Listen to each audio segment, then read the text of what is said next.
hopefully you can hear me. Anyway, just kind of an update. One, I'm just really not having any success with Patreon, and it's just too difficult to sort out, you know, paid videos and unpaid videos and all that. So I'm just, you know, going to be putting up stuff that I have on YouTube for free on Patreon, and not really charging, you know, for anything. Just if people want to make appointments for nutrition, herbalism, online or in person, or some of the articular acupressure, osteopathic work I do, that would be great. But yeah, so I'm just going to consolidate everything. The other big news is that, you know, after taking off since, I don't know, February, I'm going back on to Revolution Radio. Sorry about the background's not so great. I have an appointment, and so I'm just waiting.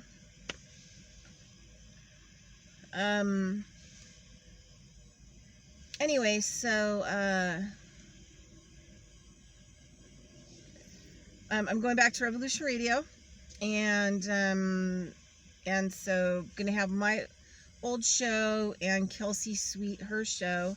She was finding it hard to do her morning show on Revolution Radio. We both live in Reno. We know each other. I got her show on Revolution Radio, and I just needed time off. I was exhausted, and just, you know, a lot with education stuff and school, and then just trying to, you know, deal with reality.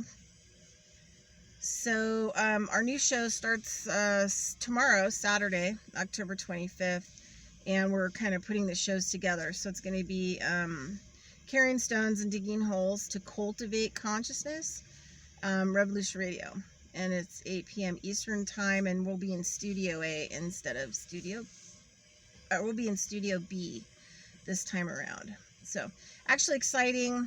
It's going to take a different twist. I'm not going to have to get guests.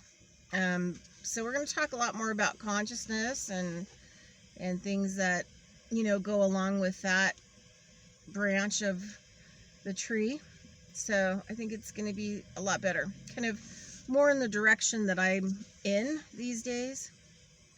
And that's it. So anyway, I kind of had like a really trippy thing. I'm taking an applied anthroposophy course. It's like, I don't know, 10 months long, and we have an evening class lecture every week, and then now we're doing I guess we're supposed to do it every morning. For me, it's 9 a.m. Pacific, and we get on, and we're given kind of a focus for the week, and then you attend however many of the meditation practices you can, and it's like 15 minutes. And so today I finally arrived at it, because it just started this week that goes along with it. So and it was kind of an interesting thing, and so it kind of goes back to, I'm gonna put my sunglasses on because my eyes are super sensitive today. Sometimes they get, you know, really light colored, and they just don't do well sometimes with sunlight. Anyway, so you know, like, I don't know how many years ago it was. I want to say it was like 2011 that, you know, I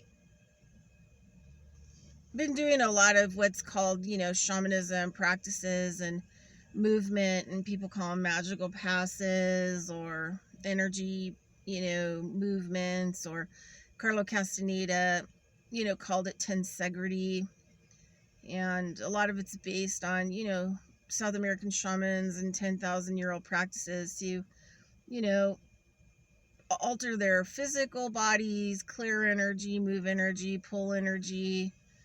I mean, there's just a lot of reasons you would use these kinds of practices. And, you know, when I had brain cancer, I treated it alternatively, but the one thing that pushed it over the edge was going back and doing a lot of recapitulating, and a lot of these other old shamanism practices that I had known about or been, like trained in, or, so that was what really pushed me over the edge and being able to heal. Otherwise, I think that I probably would have passed on from this world, because I just had so much kind of abuse, I think, in my history, that it had just absorbed, all the energy had leaked out of my sphere, and I just had nothing to run my physical body anymore.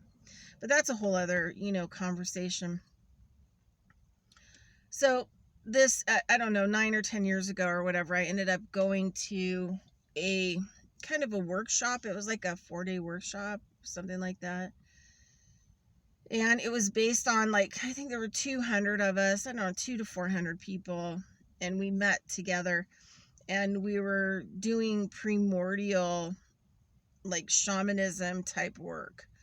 And the focus was water. The focus was dolphin movement, whale movement, and water, immersion in water. And a lot of it was about opening up, because on some level, because we still have webbing, right? We still have webbing.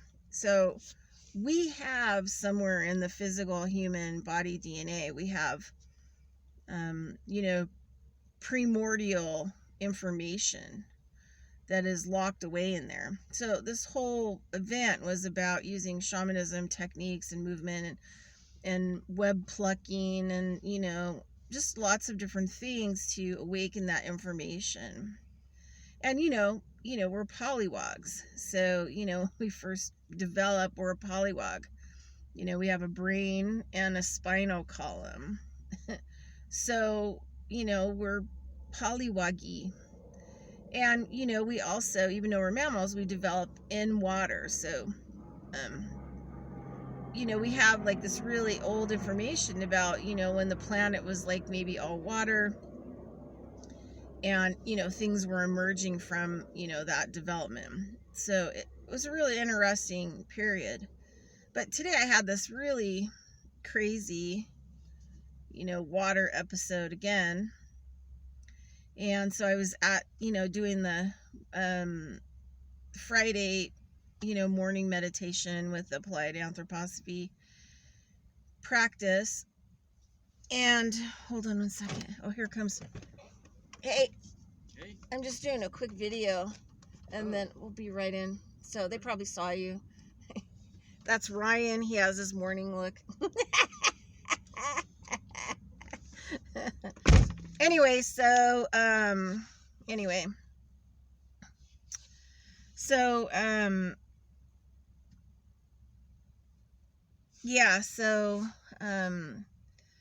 so the practice today, we were discussing, Rudolf Steiner talks a lot about rhythm, but rhythm for lots of different things. And not like music rhythm, but like seasonal rhythms, our physical body organ rhythms, mental rhythms, emotional rhythms. And so the kind of the lead in was about,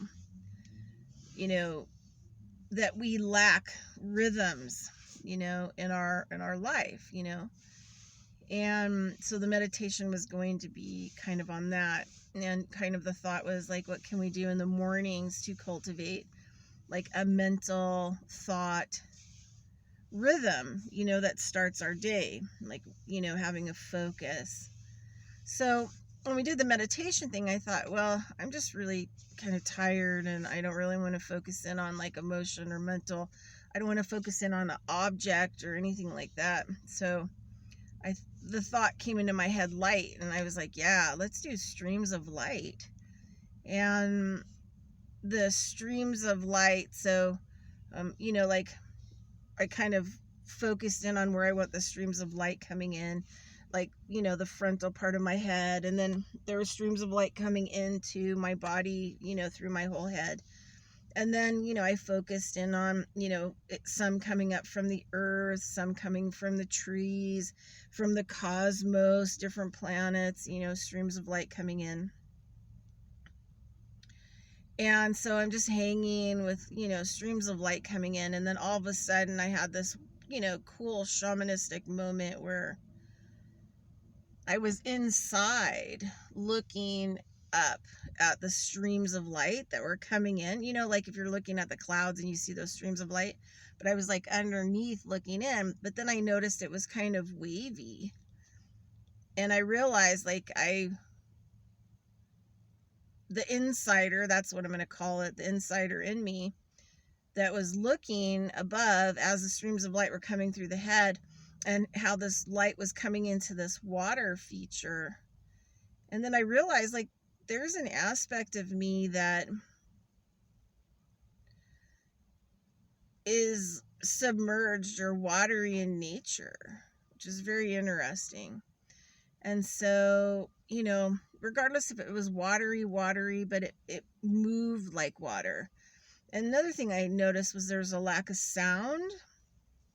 I could see things that were coming in, but I couldn't see things that were outside. It also kind of reminds me of a fetal perspective, maybe. And so I just kind of watched, you know, that happen. And then, you know, we came out of the practice, and, you know, I wrote a bunch of notes. Ooh, that was an airplane.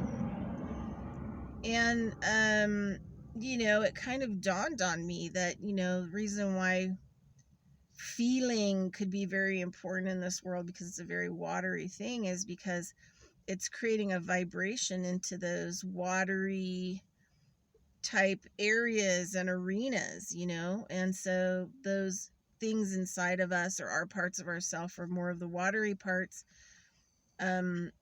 Like this part of myself that's inside of me that was looking into the interior of the body, but kind of in a watery, you know, sphere. It doesn't really hear things.